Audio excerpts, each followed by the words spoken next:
Hi, നമസ്കാരം. ശ്രീ സായി സച്ചരിതം അധ്യായം 14. നാൻഡേഡിലെ രത്തൻജി വാഡിയ, യോഗി മൗലി സാഹേബ്, ദക്ഷിണ മീമാംസ. കഴിഞ്ഞ അധ്യായത്തിൽ ബാബയുടെ വാക്കുകൾ എങ്ങനെ സുഖക്കേടുകൾ ഭേദമാക്കി എന്നു നാം കണ്ടു. ഈ അധ്യായത്തിൽ എങ്ങനെ ബാബ അനുഗ്രഹിച്ച് രത്തിൻജി വാഡയ്ക്ക് സന്താനമുണ്ടായെന്ന് വിവരിക്കാം.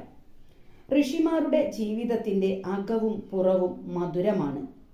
സായിബാബയുടെ വിവിധ ലീലകളും ഭക്ഷണം കഴിക്കലും നടത്തവും സംസാരവും എല്ലാം മധുരമാണ്. ആ ജീവിതം തന്നെ ആനന്ദത്തിന്റെ മൂർത്തിഭാവമാണ്. അത് ഭക്തന്മാരുടെ സ്മരണോപാധിയായി അദ്ദേഹം മാറ്റി. അദ്ദേഹം അവർക്ക് പലതരം ചുമതലകളുടെയും പ്രവർത്തനത്തിന്റെയും കഥകൾ പറഞ്ഞുകൊടുത്ത് അവരെ യഥാർത്ഥ മതവിശ്വാസികളാക്കി തീർത്തു. അദ്ദേഹത്തിന്റെ ഉദ്ദേശ്യം മനുഷ്യൻ സുഖമായി ഈ ലോകത്തിൽ ജീവിക്കുകയും അതേസമയം തന്നെ ആധ്യാത്മിക പുരോഗതി നേടി ആത്മജ്ഞാനം സമ്പാദിക്കുകയും വേണമെന്നായിരുന്നു. മനുഷ്യ ശരീരം പൂർവജന്മ സുഹൃതം കൊണ്ട് കിട്ടിയതാണ്. അതുപയോഗിച്ച് മോക്ഷം നേടണം. അതുകൊണ്ട് ഒരിക്കലും മടി കാണിക്കാതെ സദാ ജാഗരൂകനായിരിക്കണം. നിങ്ങൾ നിത്യവും സായി ലീലകൾ കേട്ടാൽ സദാ അദ്ദേഹത്തെ കാണാറാവും. രാപ്പകൽ അദ്ദേഹത്തെ മനസ്സിൽ ധ്യാനിക്കും. ഇങ്ങനെ സാധന ചെയ്താൽ മനസ്സ് സായിമയമായി പരിശുദ്ധ ബോധവാനായി തീരും. നാൻഡേയിലെ രത്തൻജി. ഈ അധ്യായത്തിലെ പ്രധാന കഥയിലേക്ക് പ്രവേശിക്കാം. നൈസാമിലെ നാൻഡേഡിൽ ഒരു മിൽ കോൺട്രാക്ടറായി രത്തൻജി ഷാംപൂർജി വാഡിയ എന്നു പേരായ ഒരു പാഴ്സി ഉണ്ടായിരുന്നു. അയാൾക്ക് കണ്ടമാനം ഭൂസ്വത്തുക്കളും ഉണ്ടായിരുന്നു. വാഹനങ്ങളും കുതിരകളും മറ്റു സകലവിധ സൗകര്യങ്ങളും ഉണ്ടായിരുന്നു. പുറമേക്ക് സന്തുഷ്ടനായി കാണുമായിരുന്നെങ്കിലും ഉള്ളിൽ അയാൾ അങ്ങനെയായിരുന്നില്ല. ദൈവം ആരെയും പരിപൂർണ സന്തോഷവാനാക്കുന്നില്ല. രത്തൻജിയുടെ കാര്യത്തിലും ഇത് ശരിയാണ്. അയാൾ ധർമ്മിഷ്ഠനും ഉദാരനുമായിരുന്നതിനാൽ സാധുക്കൾക്ക് അന്നവും വസ്ത്രവും ദാനം ചെയ്ത് സഹായിച്ചു കൊണ്ടിരുന്നു. ജനങ്ങൾ അയാളെ സന്തുഷ്ടനായി കരുതിയെങ്കിലും കുട്ടികളില്ലാത്തതിനാൽ അയാൾ വിഷാദത്തിലായിരുന്നു. ഭക്തിയില്ലാത്ത കീർത്തനവും താളലയങ്ങളില്ലാത്ത സംഗീതവും പൂണൂലില്ലാത്ത ബ്രാഹ്മണനും വിശേഷ ബുദ്ധിയില്ലാത്ത ജ്ഞാനവും പാശ്ചാത്താപമില്ലാത്ത തീർത്ഥാടനവും കണ്ടാഭരണമില്ലാത്ത അണിഞ്ഞൊരുങ്ങലും പ്രയോജനരഹിതവും വിരൂപവുമാവുന്നത് പോലെയാണ് സന്താനങ്ങളില്ലാത്ത ഒരു വീടിന്റെ സ്ഥിതി. രത്തൻജി ഇതുതന്നെ ആലോചിച്ച് ഖേദിക്കും. ദൈവം എനിക്ക് ഒരു സന്താനത്തെ തരില്ലേ എന്ന്. അയാൾ കുണ്ഠിതനായി. ഭക്ഷണത്തിൽ പോലും താല്പര്യമില്ലാതായി.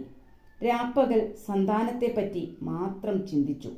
അയാൾക്ക് ദാസ്ഗനു മഹാരാജിനെ വലിയ ബഹുമാനമായിരുന്നു. ഒരിക്കൽ അദ്ദേഹത്തെ കണ്ട് വിവരം പറഞ്ഞു. ദാസ്ഗനു അയാളോട് ഷിർദിയിൽ പോയി ബാബയെ ദർശനം ചെയ്ത് കാൽക്കൽ വീണ് സന്താനത്തിനു വേണ്ടി അപേക്ഷിക്കാൻ പറഞ്ഞു. അങ്ങനെ രത്തൻജി ഷിർദിക്ക് പോവാൻ നിശ്ചയിച്ചു. കുറച്ചു ദിവസം കഴിഞ്ഞ് അയാൾ ഷിർദിയിൽ പോയി ബാബയെ ദർശനം ചെയ്ത് കാൽക്കൽ നമസ്കരിച്ചു. ഒരു കുട്ടയിൽ നിന്നു ഒരു നല്ല മാലയെടുത്ത് ബാബയെ അണിയിച്ച് ഒരു കുട്ട പഴങ്ങൾ കാണിക്ക വെച്ചു. പിന്നെ ബഹുമാന പുരസരം ബാബയുടെ അടുക്കലിരുന്ന് ഇങ്ങനെ പ്രാർത്ഥിച്ചു. വിഷമത്തിൽപ്പെട്ട പലരും അവിടുത്തെ സമീപിച്ച് രക്ഷ നേടുന്നു. അതു കേട്ട് ഞാനിതാ വന്നിരിക്കുന്നു. എന്നെ നിരാശനാക്കരുതേ. സായിബാബ അയാളോട് 5 ക ദക്ഷിണ ചോദിച്ചു. രത്തൻജി അതെടുക്കാൻ നോക്കിയപ്പോൾ ബാബ പറഞ്ഞു, അദ്ദേഹത്തിന് 3 ക 14 കിട്ടിക്കഴിഞ്ഞു. ബാക്കി തന്നാൽ മതി. അയാൾ ആദ്യമായി ഷിർദിയിൽ പോയതാണ്. പിന്നെ എങ്ങനെയാണ് 3 ക 14 കൊടുക്കുക എന്നയാൾ അതിശയിച്ചു. ഏതായാലും ഒന്നും പറയാതെ ബാക്കി സംഖ്യ ദക്ഷിണ കൊടുത്ത് അയാളുടെ സങ്കടം ഉണർത്തിച്ചു. ബാബ കരുണാർദ്രനായി. അന്നു മുതൽ അയാളുടെ കഷ്ടപ്പാടുകൾ തീർന്നുവെന്ന് പറഞ്ഞു. പിന്നെ ഉതിയെടുത്ത് കൈ തലയിൽ വെച്ച് അനുഗ്രഹിച്ച് അള്ളാഹു അയാളുടെ ആഗ്രഹം സാധിപ്പിച്ചുകൊള്ളും എന്ന് പറഞ്ഞു. പിന്നീട് ബാബയുടെ അനുഗ്രഹത്തോടു കൂടി നാട്ടിലേക്ക് മടങ്ങി. ദാസ്കനുവിനോട് എല്ലാ വിവരവും പറഞ്ഞു.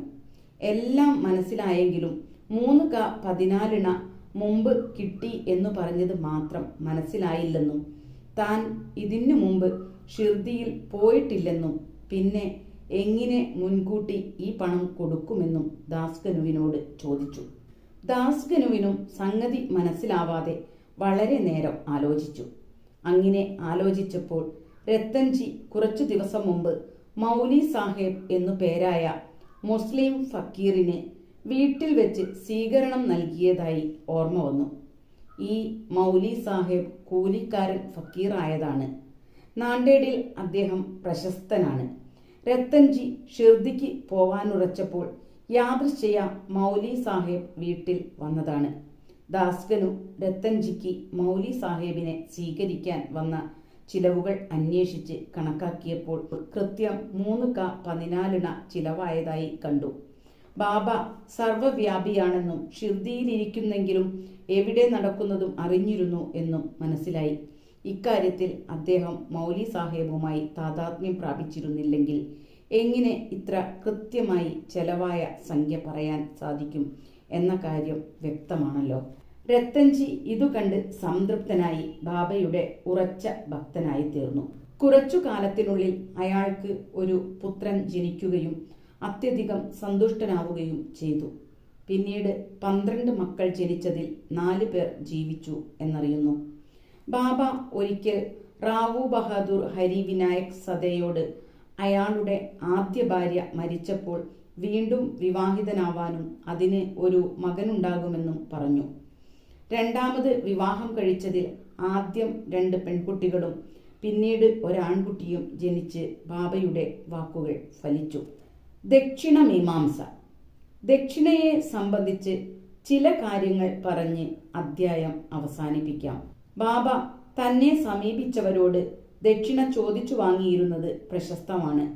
ചിലർ ചോദിച്ചേക്കാം, ബാബ ഫക്കീറും നിസ്സംഗനുമായിരിക്കെ എന്തിന് പണം ആവശ്യപ്പെടുന്നു എന്ന്.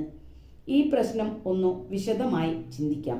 തുടക്കത്തിൽ വളരെ കാലത്തേക്ക് ബാബ ഒന്നും സ്വീകരിച്ചിരുന്നില്ല. കത്തിച്ച തീപ്പെട്ടിക്കൊള്ളി സംഭരിച്ച് പോക്കറ്റിൽ നിറയ്ക്കലായിരുന്നു അന്നത്തെ പതിവ്. ഭക്തരോടും അല്ലാത്തവരോടും യാതൊന്നും ചോദിച്ചു വാങ്ങിയിരുന്നില്ല.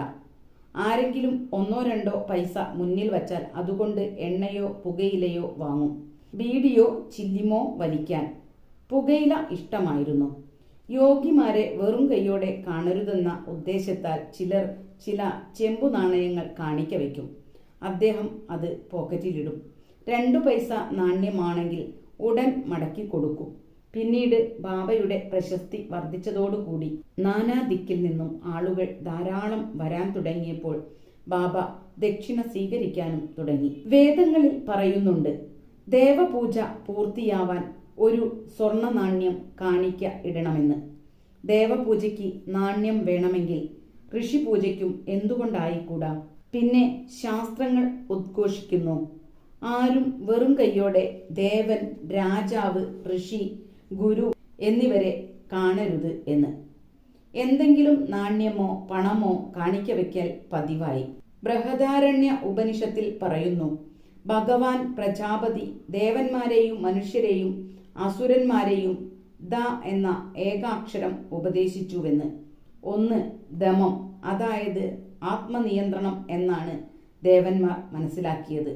2 ദാനം എന്നതാണ് മനുഷ്യന്മാർ മനസ്സിലാക്കിയത്. 3 ദയ എന്നതാണ് അസുരന്മാർ മനസ്സിലാക്കിയത്. മനുഷ്യന് ദാനമാണ് അങ്ങനെ വിധിച്ചിട്ടുള്ളത്. തൈത്തരീയ ഉപനിഷത്തിലും ദാനം ചെയ്യാനായി മനുഷ്യൻ ഉപദേശിക്കുന്നുണ്ട്. ദാനത്തെപ്പറ്റി പറയുന്നത് ഇങ്ങനെയാണ്: വിശ്വാസത്തോടു കൂടിയോ അല്ലാതെയോ ദാനം ചെയ്യുക. വിനയത്തോടു കൂടിയും കരുണയോടു കൂടിയും ദാനം ചെയ്യുക. ഭക്തന്മാർ ദാനത്തെപ്പറ്റി മനസ്സിലാക്കാനും പണത്തോടുള്ള ആസക്തി ഉപേക്ഷിക്കുവാനുമാണ് ബാബ ദക്ഷിണ വാങ്ങിയിരുന്നത്. പക്ഷേ പ്രത്യേകത, ബാബ വാങ്ങുന്നതിൻ്റെ 100 ഇരട്ടി അനുഭവം അദ്ദേഹം ഭക്തന് കൊടുക്കുമെന്നതാണ്. പല കാര്യത്തിലും അങ്ങനെ സംഭവിച്ചിട്ടുണ്ട്. ഉദാഹരണമായി പ്രശസ്ത നടനായ ഗണപത് റാവു ബോഡാസ് പറയുകയാണ്, ബാബ കൂടെ കൂടെ ദക്ഷിണ ചോദിച്ച് അയാളുടെ പണസഞ്ചി തന്നെ ബാബയുടെ മുന്നിൽ കൊട്ടേണ്ടി വന്നുവെന്ന്. അതിൻ്റെ ഫലമായി പിന്നീട് പണം വന്നുകൊണ്ടിരുന്നെന്നും ഒരിക്കലും ക്ഷാമം നേരിട്ടിട്ടില്ലെന്നും. ദക്ഷിണയ്ക്ക് മറ്റൊരു രണ്ടാം സൂചനയും കൂടിയുണ്ട്. അതിൽ ബാബ പണം ഉദ്ദേശിക്കുന്നില്ല. ഉദാഹരണമായി 1. ബാബ പ്രൊഫസർ ജി നാർക്കെയോട് 15K ദക്ഷിണ ചോദിച്ചു. അയാളുടെ കയ്യിൽ ഒരു പൈസ പോലും ഇല്ലെന്ന് പറഞ്ഞു. നിന്റെ കയ്യിൽ പണമില്ലെന്നറിയാം. നീ യോഗവാസിഷ്ടം വായിക്കുന്നില്ലേ? അതിൽ നിന്ന് ദക്ഷിണ തന്നാൽ മതി. ഇതിൽ ദക്ഷിണ കൊണ്ടുദ്ദേശിച്ചത് പുസ്തകത്തിൽ നിന്ന് തത്വം മനസ്സിലാക്കി ഹൃദയത്തിലുള്ള ബാബയോട് കൂട്ടിച്ചേർക്കാനാണ്. 2. രണ്ടാമത്തെ സംഭവത്തിൽ ബാബ മിസ്സിസ് താർക്കോഡിനോട് 6K ദക്ഷിണ ചോദിച്ചു. അവരുടെ കയ്യിൽ ഒന്നും ഇല്ലാത്തതിനാൽ അവർ വ്യസനിച്ചു. അവരുടെ ഭർത്താവ് അതിനർത്ഥം പറഞ്ഞുകൊടുത്തു. അവ കാമക്രോധ ലോഭ മോഹ മത മാത്സര്യങ്ങളാണെന്ന്. അവ ബാബയിൽ സമർപ്പിക്കാനാണ് ആവശ്യപ്പെട്ടത്. ബാബ അത് ശരിവെക്കുകയും ചെയ്തു. ബാബ വലിയ തുക ദക്ഷിണയായി വാങ്ങിയിരുന്നെങ്കിലും അന്നു തന്നെ അത് വിതരണം ചെയ്ത് തീർക്കും. പിറ്റേന്ന് വീണ്ടും നിർധനനായ ഫക്കീർ തന്നെ. 10 കൊല്ലത്തോളം ആയിരക്കണക്കിൽ ദക്ഷിണ സ്വീകരിച്ച ബാബ മഹാസമാധിയായപ്പോൾ കുറച്ചു നാണ്യങ്ങൾ മാത്രമായിരുന്നു അദ്ദേഹത്തിന്റെ കൈവശമുണ്ടായിരുന്നത്. അടിക്കുറിപ്പ്: ദക്ഷിണയെ സംബന്ധിച്ച് BV ദേവ് ശ്രീ സായി ലീലാമാസികയിൽ ഒരു ലേഖനമെഴുതിയിട്ടുണ്ട്. അതിൽ ഇങ്ങനെ പറയുന്നു: ബാബ എല്ലാവരോടും ദക്ഷിണ ആവശ്യപ്പെട്ടിരുന്നില്ല. ചോദിക്കാതെ ആരെങ്കിലും കൊടുത്താൽ ചിലപ്പോൾ സ്വീകരിക്കും, ചിലപ്പോൾ വാങ്ങാൻ സമ്മതിക്കില്ല. ചില ഭക്തന്മാരോട് മാത്രമേ ചോദിച്ചിരുന്നുള്ളൂ. ബാബ ചോദിച്ചാലേ കൊടുക്കൂ എന്ന് മനസ്സിൽ കരുതിയിരുന്നവരോട് ചോദിക്കുകയേ ചെയ്യില്ല. അദ്ദേഹത്തിന്റെ ആഗ്രഹത്തിനെതിരായി ആരെങ്കിലും കൊടുത്താൽ അത് തൊടുക പോലും ചെയ്യില്ല. അത് മടക്കി എടുക്കാത്ത പക്ഷം എടുത്തു കൊണ്ടുപോവാൻ പറയും. ഭക്തന്മാരോട് ചെറുതും വലുതുമായ സംഖ്യകൾ അവരുടെ ഭക്തിക്കും ആഗ്രഹത്തിനും സൗകര്യത്തിനുമനുസരിച്ച് ചോദിച്ചു വാങ്ങും. എല്ലാ ധനികന്മാരോടും വാങ്ങലില്ല, എല്ലാ ദരിദ്രരെയും ഒഴിവാക്കലുമില്ല. ദക്ഷിണ ചോദിച്ചു കൊടുത്തവരോട് ബാബ കോപിക്കയില്ല. ആരെങ്കിലും ഒരാൾ വശം ദക്ഷിണ കൊടുത്തയച്ചത് മറന്നുപോയാൽ ബാബ ഓർമ്മിപ്പിച്ച് വാങ്ങും.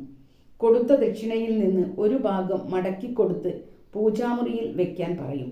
ഇത് ഭക്തന്മാർക്ക് വളരെ ക്ഷേമകരമായിരുന്നു. ആദ്യം കൊടുക്കാൻ ഉദ്ദേശിച്ചതിൽ കൂടുതൽ കൊടുത്താൽ കൂടുതലുള്ളത് മടക്കി കൊടുക്കും. ചിലപ്പോൾ കൊടുക്കാൻ ഉദ്ദേശിച്ചതിൽ കൂടുതൽ ചോദിക്കും. പണമില്ലെങ്കിൽ ഇരുന്നോ കടം വാങ്ങിയോ കൊടുക്കാൻ പറയും. ചിലരോട് ഒരേ ദിവസം 3-4 പ്രാവശ്യം ദക്ഷിണ ചോദിച്ചു വാങ്ങും. ഇങ്ങനെ വാങ്ങിയ ദക്ഷിണയിൽ നിന്ന് വളരെ കുറച്ചു മാത്രം പുകയിലയ്ക്കും ധ്വനിയിൽ കത്തിക്കാൻ വിറങ്ങിനുമെടുത്ത് ബാക്കി മുഴുവൻ പലർക്കും ആവശ്യാനുസരണം ദാനമായി വീതിച്ചു കൊടുക്കും. ഷിർദിയിലുള്ള എല്ലാ സാമഗ്രികളും രാധാകൃഷ്ണമായിയുടെ നിർദ്ദേശപ്രകാരം പല ഭക്തന്മാരും കൊണ്ടുവന്നതാണ്. വിലപിടിപ്പുള്ള സാധനങ്ങൾ കൊണ്ടുവന്നാൽ ബാബ കോപിച്ച് ചീത്ത പറയുമായിരുന്നു. അദ്ദേഹം നാനാ സാഹേബ് ചന്ദോർക്കറിനോട് പറയുമായിരുന്നു: എൻ്റെ സ്വത്തുക്കൾ ഒരു കൗബീനവും ഒരു സാധാരണ തുണിക്കഷ്ണവും ഒരു കഫ്നിയും ഒരു തകരപാത്രവും മാത്രമായിരിക്കെ ജനങ്ങൾ വിലപിടിച്ച പ്രയോജനമില്ലാത്ത സാധനങ്ങൾ കൊണ്ടുവന്ന് എന്നെ ബുദ്ധിമുട്ടിക്കുന്നു എന്ന്. മനുഷ്യന്റെ പരമാർത്ഥ മാർഗത്തിനു തടസ്സമായി ലൈംഗികതയും ധനവുമാണ് നിൽക്കുന്നത്. ബാബ അതിന് 2 സ്ഥാപനങ്ങളാണ് ഏർപ്പാട് ചെയ്തത്. അതായത് ദക്ഷിണ വാങ്ങി സ്കൂളിലേക്ക്, രാധാകൃഷ്ണയുടെ വീട് പോവാൻ പറയും. ഈ 2 പരീക്ഷണങ്ങൾ നേരിട്ടാൽ അവർ ആധ്യാത്മികമായി ബാബയുടെ അനുഗ്രഹം കൊണ്ട് വളർന്നുകൊണ്ടിരിക്കും. മിസ്റ്റർ ദേവ് ഗീതയിലും ഉപനിഷത്തിലും പുണ്യസ്ഥലത്ത് പുണ്യാത്മാക്കൾക്ക് ദാനം ചെയ്യുന്നത് ദാതാവിന് വളരെ ക്ഷേമകരമാണെന്ന് കാണിക്കുന്നു. ഷിർദിയേക്കാൾ വലിയ പുണ്യസ്ഥലമേത്? സായിബാബയിലും വലിയ പുണ്യമേത്? ശ്രീ സായിയെ നമിക്കുവിൻ. ലോകശാന്തി ഭവിക്കട്ടെ.